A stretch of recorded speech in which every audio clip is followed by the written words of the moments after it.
Hi friends, சின்ன மருமகள் அடுத்தனே நடக்க போகுதுன்றது இந்த ஒரு வீடியோவில் ஒரு குட்டி பிரமோ பார்க்கலாம். இப்போ ஐஸ்வர்யா பார்த்தீங்கன்னா ஈஸ்வர் கிட்ட, ஆண்டி இந்த குழந்தைய நம்ம எங்கேயாச்சும் யாருக்கும் தெரியாத ஆசிரமத்துக்கு எங்கேயாச்சும் கொடுத்துடலாம் தொலைவில்ன்றாங்க. இப்போவே கொடுத்தா சந்தேகம் வந்துடும் ஐஸ்வர்யா. ஒரு கொஞ்ச நாள் பொறுமையாருன்றாங்க. ஆண்டி இந்த குழந்தைய வச்சுட்டெல்லாம் என்னால் இருக்க முடியல ஆண்டி, இந்த குழந்தை பண்ணுறது டார்ச்சர் இருக்குது பார்த்தீங்களா, அது பெரும் தலைவலியாக இருக்குது எனக்குன்றாங்க. உனக்கு டார்ச்சர் தலைவலியாக இருக்குது எல்லாம் தான் இருக்குது எனக்கு புரியுது, ஆனால் கொஞ்சம் நம்ம அவசரப்படக்கூடாது, பொறுமையாக இருக்கலாம். தேவையில்லாம அவசரப்பட்டோன்னு வச்சுக்கோயேன், பிரச்சனை தான் நம்மளுக்குன்றாங்க. அதனால கொஞ்ச நாள் நீங்க வெயிட் பண்ணுன்றாங்க. கண்டிப்பா அந்த குழந்தைய நம்ம சேர்க்க வேண்டிய இடத்துல சேர்த்துலான்னு பிளான் பண்ணிட்டு இருக்காங்க. சரி ஓகேன்றாங்க. அப்புறம் மலர் அந்த குழந்தைய பார்த்தீங்கன்னா தூங்க வச்சுட்டு கிச்சன்ல போய் வேலை பார்த்துட்டு இருக்காங்க. சேது ஹால்ல உட்காந்துட்டு இருக்காங்க. அப்படியே அந்த குழந்தைய தான் ஏக்கத்தோட பார்த்துட்டு இருக்காங்க. அப்புறம் குழந்தை பார்த்தீங்கன்னா லைட்டா அழுகிற மாதிரி சத்தம் கேட்கும்.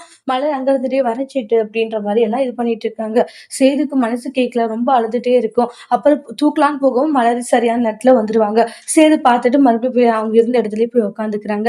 மலர் அந்த குழந்தைய தூக்கி ரொம்பவே அழகா கொஞ்சிட்டு இருக்காங்க. சேது ஒரு மாதிரி எமோஷனலோட பாக்குறாங்க. அதோட இந்த பிரமும் முடிச்சிருக்காங்க. தேங்க்யூ.